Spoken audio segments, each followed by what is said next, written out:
My family forgot my birthday for 3 years straight. While my sister was their priority, now I'm 21, and I discovered I don't need them to be happy, while they still don't realize what they lost. I'm 20 years old. I work part-time at an electronics store while I finish college, and honestly, I need to get this off my chest because I feel like if I don't tell someone, I'm going to explode. What happened basically made me realize that I was never really part of my family. I mean, technically, yes, but emotionally, it was like I was a ghost living in that house. And the worst part is that it wasn't one dramatic event. It was a whole lifetime of being invisible, while my parents dedicated every second of their existence to my sister Grace. I guess I should start from the beginning so this makes sense. Grace was born a year after me, and for as long as I can remember, she's had chronic health problems and a physical disability. I'm not going to go into specific details because it's not relevant exactly what she has, but basically she requires constant medical attention, therapies, appointments with specialists, all that. And look, I completely understand that she needed care. I'm not a monster. But what my parents never understood is that I also existed, you know? I wasn't asking to be the center of the universe. I just wanted someone to notice I was there. I grew up feeling like a stranger in my own home.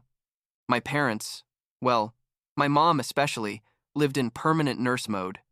Her entire identity revolved around taking care of Grace, taking her to medical appointments, researching treatments, connecting with other parents in online forums about Grace's condition. My dad worked a ton to pay for all the medical stuff that insurance didn't cover. And when he was home, he was also focused on Grace, helping with her care or dealing with the endless paperwork from insurance and doctors. I basically learned from a very young age to be self-sufficient because nobody was going to be there for me. I don't remember much from when I was really little, like before 6 or 7 years old, but what I do remember perfectly is the constant feeling of being in the way. Like I was the easy kid, the one who didn't cause problems, so I didn't need attention.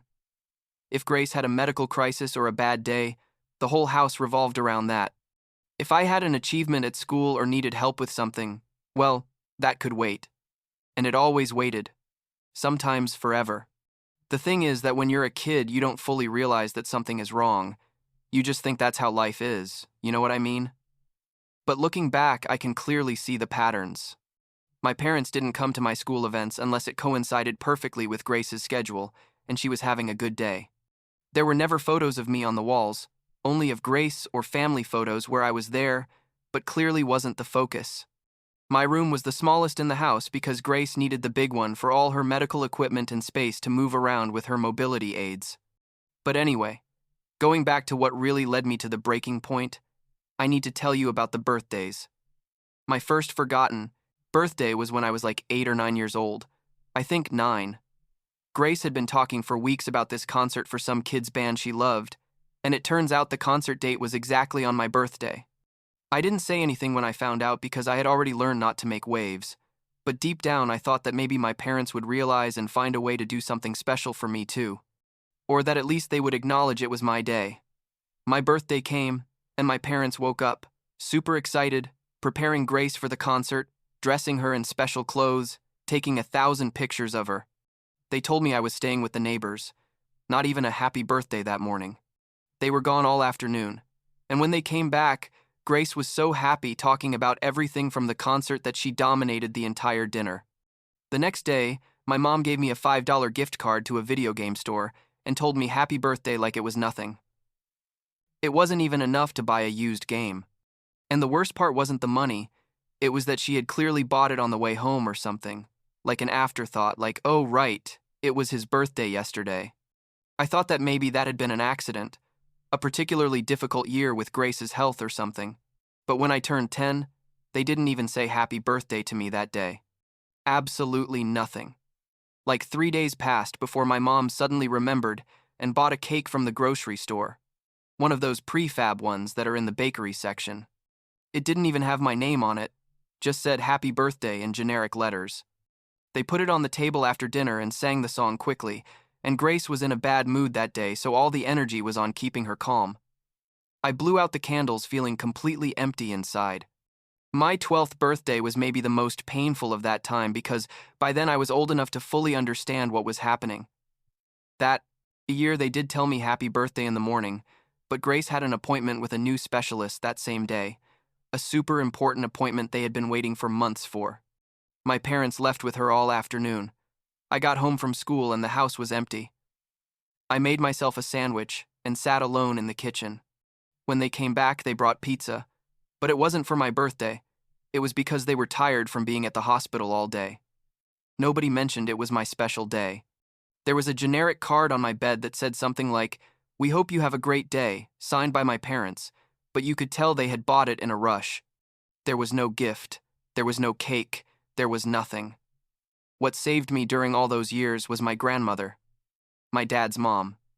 She did see me, you know? When I went to her house, she paid attention to me, for real. She asked me about school, about my friends, about what I liked. She made me feel special. She, and my grandfather, lived like 20 minutes from us, and I went every weekend I could. My grandfather was quieter but also great. He taught me everything about model trains. We had this hobby we shared where we built models together. Those visits were my escape. My reminder that I did matter to someone. My grandmother always, and when I say always, I mean always, remembered my birthday. She would call me early in the morning to sing happy birthday to me over the phone. She would send me a card with money in it, and almost always she would invite me to eat something special, just the two of us, where I chose the restaurant. She was the only person in my life who made me feel like my existence mattered. My grandfather also participated, but in a quieter way. He would pat me on the back and tell me he was proud of me, and that meant the world to me. But not everything in my house was just passive neglect. There were also active moments of injustice that hurt me like stabs. Like, when I was 13, and I had experience, saved for months to buy myself a gaming console. I did jobs for the neighbors, saved birthday and Christmas money, all that stuff. I finally bought it, and it was my most prized possession. The only thing I really felt was mine. One day, Grace had a tantrum. I don't even remember why, but she grabbed my console and threw it against the wall. It was completely destroyed, the screen broken, everything. I was devastated. I literally cried. And you know what my parents did? Nothing. Well, no, worse than nothing. They told me that Grace didn't do it on purpose, that she was having a bad day, that I should be more understanding. They told her it wasn't okay to do that, but there were no real consequences. And when I showed them my destroyed console and told them it had cost me months of work to save for that, my dad just said he was sorry about what happened, but they didn't have money to replace it at that moment. Period. So I lost months of work and effort, and nobody did anything about it. Grace didn't even really apologize to me. By the time I was like 15, I was already completely emotionally withdrawn from my family. I spent all the time I could outside the house or locked in my room. My parents probably thought I was just a typical teenager, but the truth was, I had simply stopped trying to connect with them because every attempt ended in disappointment. At school, I was doing well. I had some friends, and I basically built my life outside that house because inside there was nothing for me. It was around that time that I suggested maybe we should go to family therapy. I had learned about therapy at school, and I thought that maybe a professional could help my parents see what was happening. Surprisingly, they agreed. I think they thought it would help me accept Grace's situation or something. I don't know. We started going to sessions every 2 weeks with a therapist who seemed pretty good. The first sessions were weird but promising. The therapist implemented some rules about structured family time where we were all supposed to participate in activities together, not just revolving around Grace's medical needs. We had like a month where they really tried to follow the recommendations. We played board games, watched movies together, had family dinners where we all talked. For the first time in years, I felt like maybe things could improve, like maybe my parents were finally seeing that I also needed attention. But then Grace started getting jealous. And this is where things got really ugly. She had been used her whole life to being the absolute center of attention, so when suddenly family activities didn't revolve exclusively around her and her needs, she didn't like it at all. She started complaining that my parents were ignoring her, that they preferred spending time with me, that they didn't care about her condition. And my parents, predictably, gave in completely. In one of the therapy sessions, Grace basically accused my parents of favoritism toward me. She said she felt they were neglecting her, that everything was about pleasing Lucas now, that she was the one who really needed support. I sat there with my mouth open because, really? My whole life had been about her, and we barely had a month of something resembling balance, and she was already playing the victim card. But it worked. The therapist focused on Grace's feelings. My parents got super defensive toward me, and the whole dynamic changed. The following sessions became basically more time dedicated to Grace. We talked about her needs, her feelings, how the family could support her better. I talked less and less because there was no point. Every time I tried to express something, they would interrupt me or minimize what I said. The therapist tried to give me space, but my parents and Grace always found a way to redirect everything toward her. Then something happened that broke me completely. My grandmother got sick. It happened fast, like a matter of months between diagnosis and her death. It was cancer, an aggressive one that didn't respond to treatment. I visited her as much as I could in the hospital, and she continued to be my anchor even when she was so weak she could barely talk. She would tell me she was proud of me, that I was a good kid, that things were going to get better. They didn't get better. When my grandmother died, I was 17, and it was like losing the only person who really loved me unconditionally. The funeral was horrible, not just because of the obvious sadness, but because even there everything had to be adapted to Grace. She wasn't feeling well that day, so we had to leave early. I couldn't stay at the wake with my grandfather and the rest of the family. I had to process my grief basically alone, because at home nobody had the time or energy to worry about how it was affecting me. After my grandmother's death, my grandfather sank into a deep depression. He couldn't live alone anymore, and eventually had to move to a pretension, senior living facility in another city, like 2 hours away. I lost my safe haven, the place where I could go and feel valued. Visits became less frequent because it was harder to get there, especially because I didn't have my driver's license at that point yet. Without my grandmother and with my grandfather far away, I felt more alone than ever. Therapy sessions continued, but I was already completely disconnected. Until there was one particular session. I was like 18 then, where I finally exploded. The therapist was pushing me to share what I felt because I had been quiet for weeks, and something in me just gave. I told them everything. I told them I felt invisible, that my whole life I had been ignored, that my birthdays were forgotten year after year, that they had never gone to my important events, that when Grace destroyed my console, nobody did anything, that I felt like an unwanted guest in my own house. I told them I understood Grace needed care, but that I was also their son, that I also deserved love and attention, that it wasn't fair that my entire childhood had been sacrificed at the altar of my sister's needs. The response was devastating. My parents got super defensive. My mom started crying, saying they had done the best they could, that I didn't understand how hard it was to have a child with special needs, that I was selfish for not appreciating everything they had sacrificed. My dad said I was exaggerating, that they had been at my important events, and when I mentioned specific birthdays, they forgot he turned red in the face and said those were just a couple of occasions, that they didn't define our whole family relationship.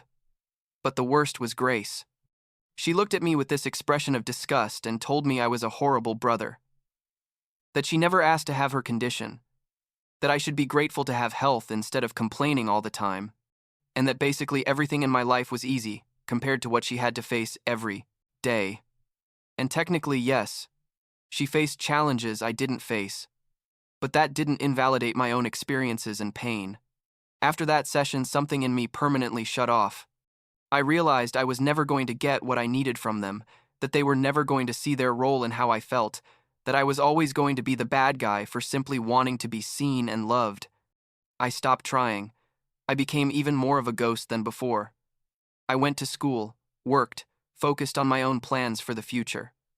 I spoke the bare minimum necessary at home. I ate in my room. I basically stopped existing for them emotionally because I no longer had the energy to keep hitting myself against that wall. My parents noticed the change, of course, and told the therapist I had completely closed off. The therapist suggested that maybe we should change professionals, that maybe someone else could connect better with the family. My parents agreed and asked me if I wanted to continue therapy with someone new. I told them no, that I didn't see the point. We stopped going. By that point, I was already planning my exit. I had applied to universities in different cities, far enough away to have a real excuse to move out. I got scholarships and student loans to be able to pay for housing off campus. I basically built my escape strategy. When I got accepted to a university like 4 hours away, my parents barely reacted. They said they were proud, I think. But there was no big celebration or anything. Grace complained that I was going to leave and leave her alone, which was ironic considering we barely interacted anyway. I moved out right after turning 18. I packed my things, which weren't many because I had never had much that was really mine, and I left. My parents helped me carry boxes to the car and drive there, but everything felt mechanical, like fulfilling an obligation. There were no tears. There wasn't that emotional moment of parents letting go of their child. It was just goodbye. Call us if you need anything. Drive safe back. I consciously decided to reduce contact with my family to the minimum. I didn't call them often.